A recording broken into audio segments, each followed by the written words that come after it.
Welcome back to Autism Live. I have with me live in the studio two wonderful and fascinating and talented people. We have Anlor Davin, who is the author of the book Being Seen, and with her we also have, now we've welcomed to the show, Greg Yates, and you are from ascend.org.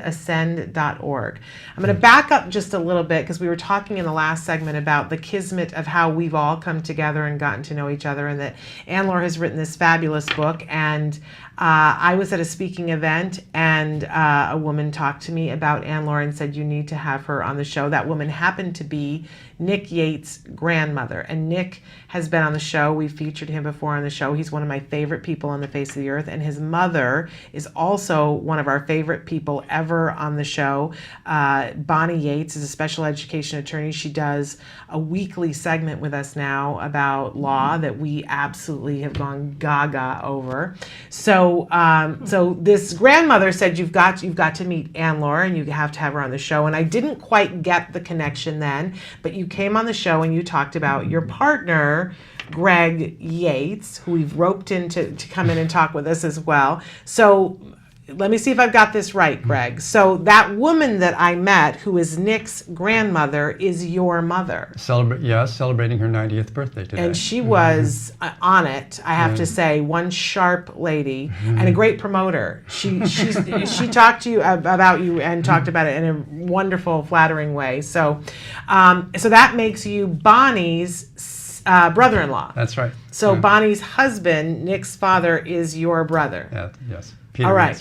And I don't think I've ever met him, but I hear he is a great guitar player. He is, an artist. An artist. Yeah. Okay, so he's on my bucket list. I need to meet him. But I'm thrilled to meet you, Greg, because you are somebody that we should have had on the show anyway because of Ascend. Talk to us about what Ascend stands for. Okay, Ascend stands for, it's a mouthful, but it actually means something. It stands for the Autism Asperger Spectrum Coalition for Education, Networking, and Development. And those last three letters describe what we do as an organization. Educating, networking, and development. Yeah. That's pretty important. I think so. I got goosebumps. Yeah. But what, and you guys are located up in the San Francisco area. Yes. So what does that actually, nut and bolt down to? Okay, well, it was born in a conference at San Francisco State University in the late 1990s. So right after that, it was 1999. That brought together adults on the autism spectrum speaking for themselves with family members and professionals. And it was just kind of an explosive event. We realized we were working together really well. And after the conference, we said, this has to continue. Wonderful. And so we just hit the ground running. And so we've been going steady since 1999. Amazing. So that makes us one of America's oldest nonprofits now, which is dedicated specifically to the interests of adults on the autism spectrum and their families and professionals who work with them.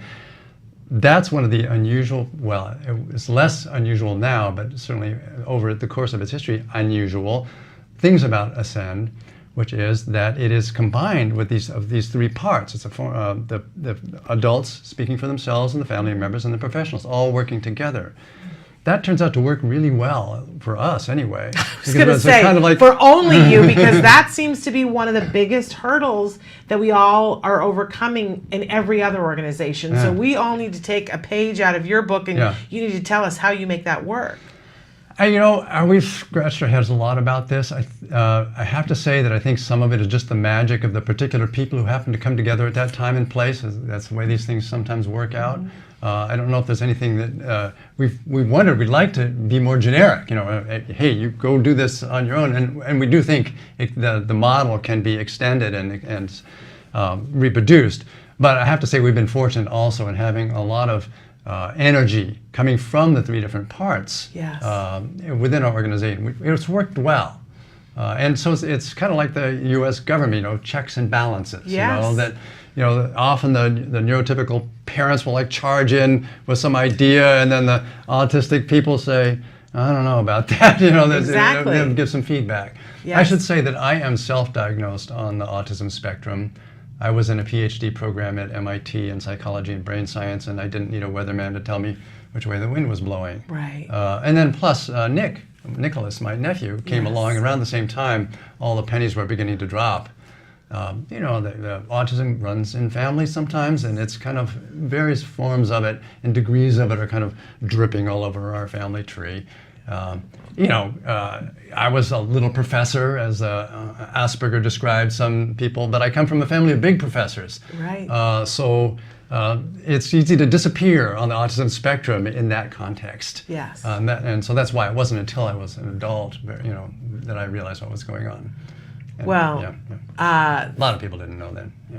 But I love that, you know, you're working with this organization, and you know, here on the show we try to be inclusive. You know, it is our goal to involve everyone in the autism community, and we talk all the time about the fact that I very proudly say that's parents. I'm an autism parent, but that it has to involve individuals who are on the spectrum, and that, you know, professionals who are working in this field, if we don't include them in it, then, you know, our boat will poke holes.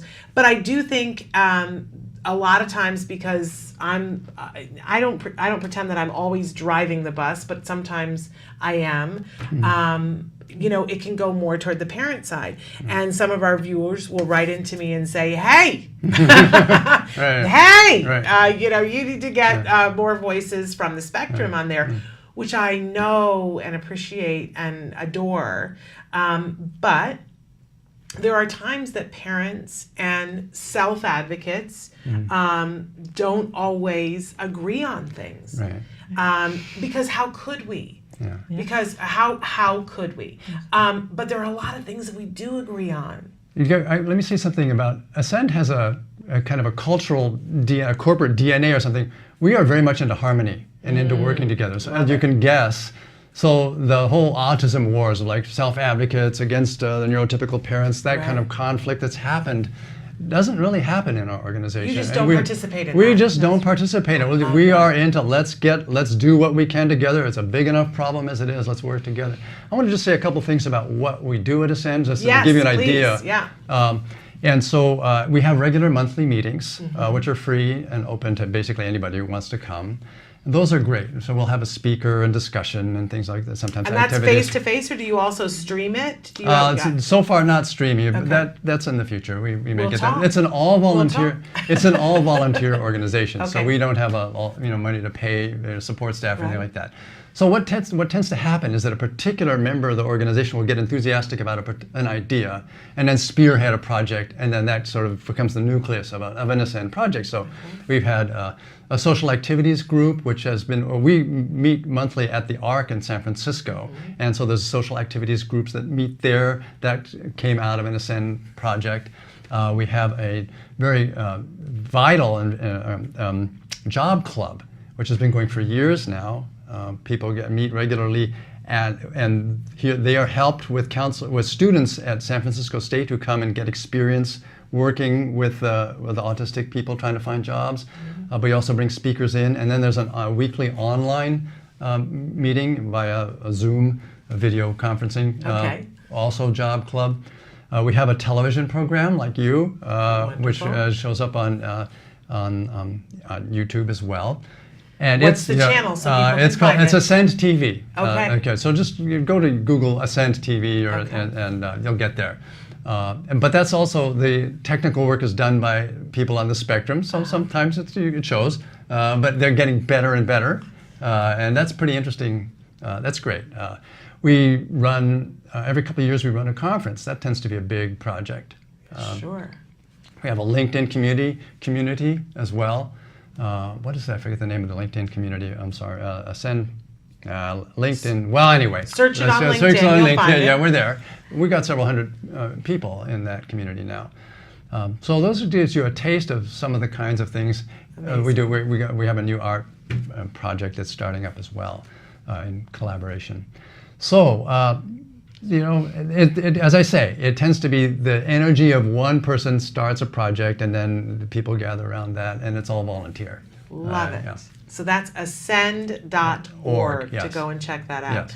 Fabulous. Now, I kind of want to pivot directions a little bit and talk about, so here the two of you are, and how long have you been together? Is it almost 7 years now? Are we going 6 years. Are we going into our 6 6th year? I forget. I've lost count. I'm the typical We're guy. going into our 6th year. We're going into our 6th year. I was just newly diagnosed, so I'm not going to forget. Yeah, it's Okay. funny. What happened is that we have a picnic. Ascend has a picnic every year. And I had just come off a relationship of many years and was looking to, I'm going to just be a holed up monk for a long time now. But then at the picnic, shortly after that other relationship ended, there showed up Anlor. And Anlor was on the spectrum and a Zen student. That was one of the first thing I did when I was formally diagnosed and was a little bit properly treated, where I could go out, because I couldn't until then. Yeah. So the first thing I did was to go to meet people like me. Yes. What a great idea. Yeah, so I said... And look what you found. Yeah, well, I said to myself, okay, so I'm also practice Zen meditation. Okay. And Laura's lay ordained, so she's more in the organization than I am. I'm much more of an outsider, but I have a serious sitting practice and have for many, many years. Okay. So I'm saying to myself, That's this two is an things. opportunity, I probably shouldn't pass this up. Yeah. And I have to say that having a relationship that is grounded in our mutual understanding of our autisms, you know, we see they're not the same, Right. but we're aware of how difficult it is for us in places that neurotypical people won't see. We get it in each other. So that's wonderful. We cut each other slack around that.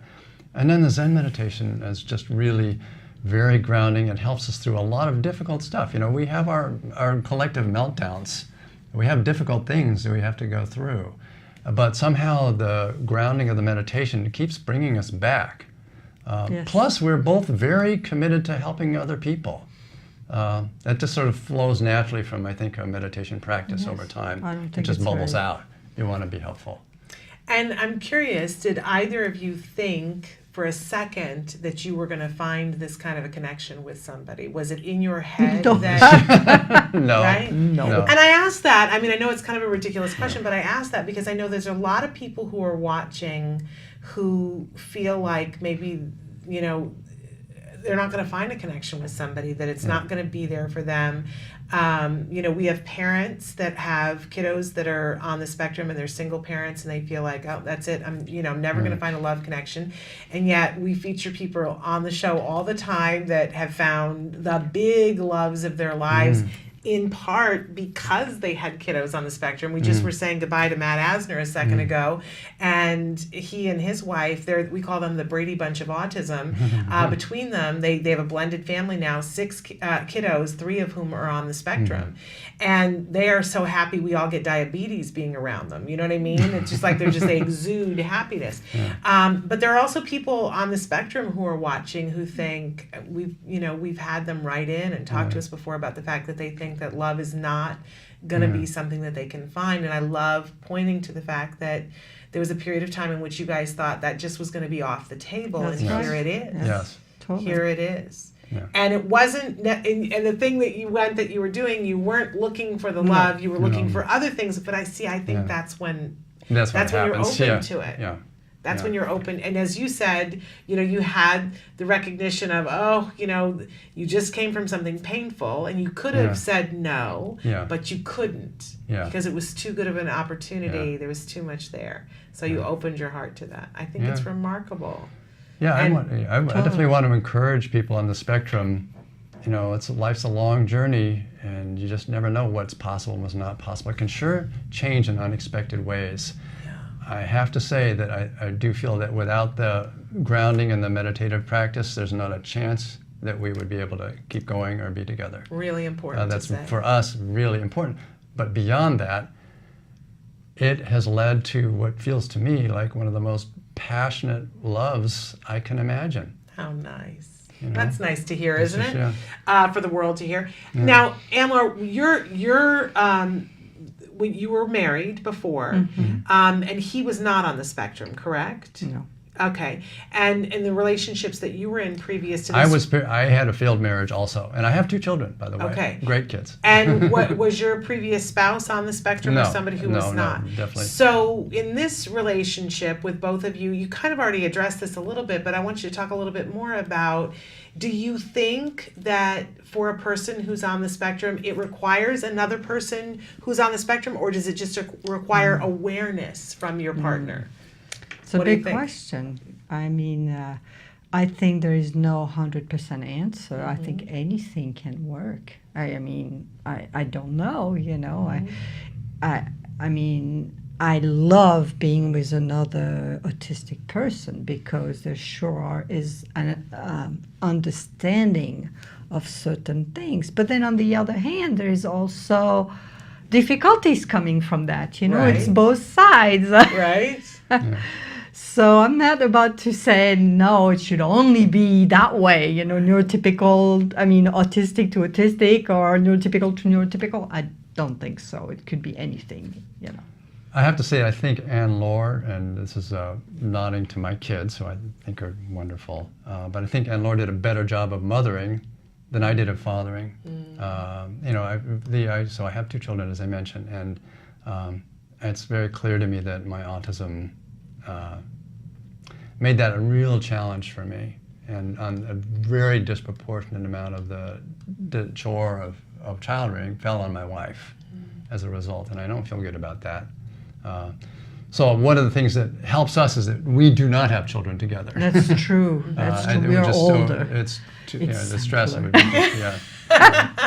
And there's no children in the house Yeah, anymore. That's right. At that That's point. right. And we were talking earlier about the ability to read for pleasure, and I was saying, you know, I really don't get the opportunity much, and that, you know, my child's 13, so maybe in a couple of more years, you know, your time is spent differently when you don't have custodial children in the home. Right, And yeah. you can focus on other things. I'm totally with you. And we love our kids, and you know, yeah. but we also love being able to, you know, read a book when we want to, and not have to get up and make sure somebody else gets fed, or that they're okay. So or, it's just a different things. It's I feel life. like one learns different things, you know. Yes. But learning always happens, yes, no matter what. absolutely. But do you now enjoy a good relationship with your kids, or is that something that's still in progress? Do you think? I think it's still in progress. When I was my kids' age, I was busy individuating at full speed.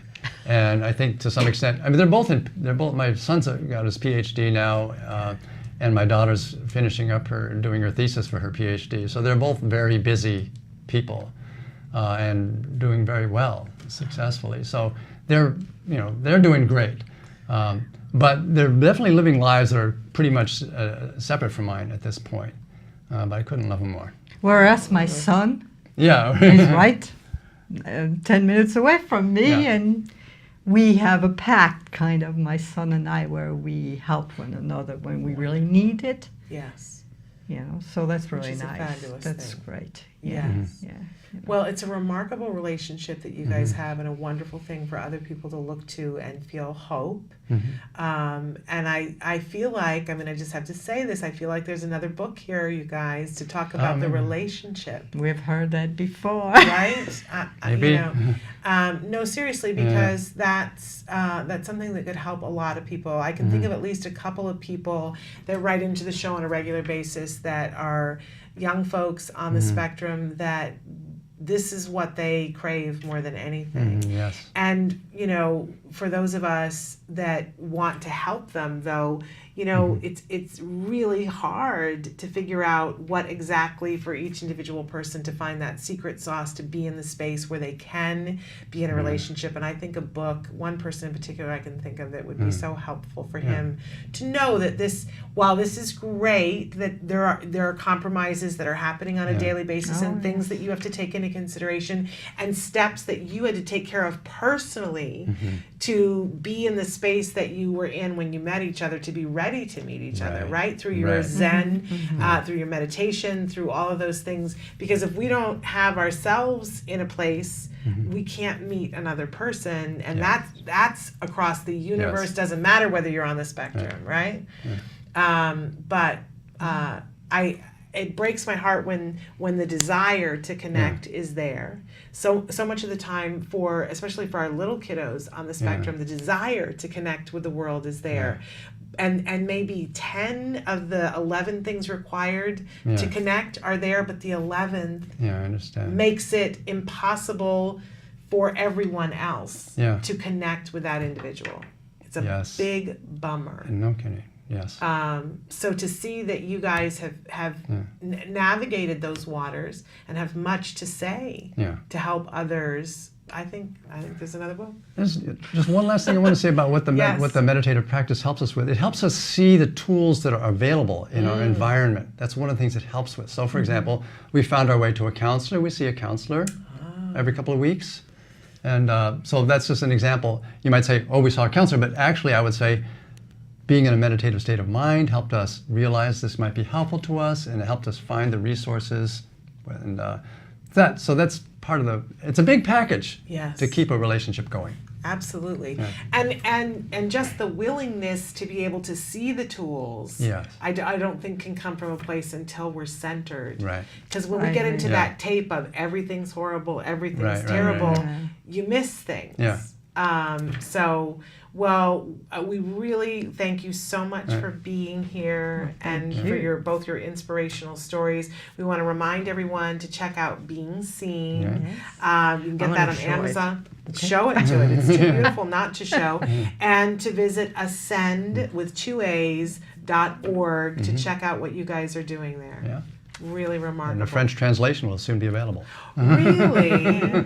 She's got a publisher lined up. Wonderful. How wonderful will that be in your native language? Well, that'll be spectacular. Definitely check it out and read all about it.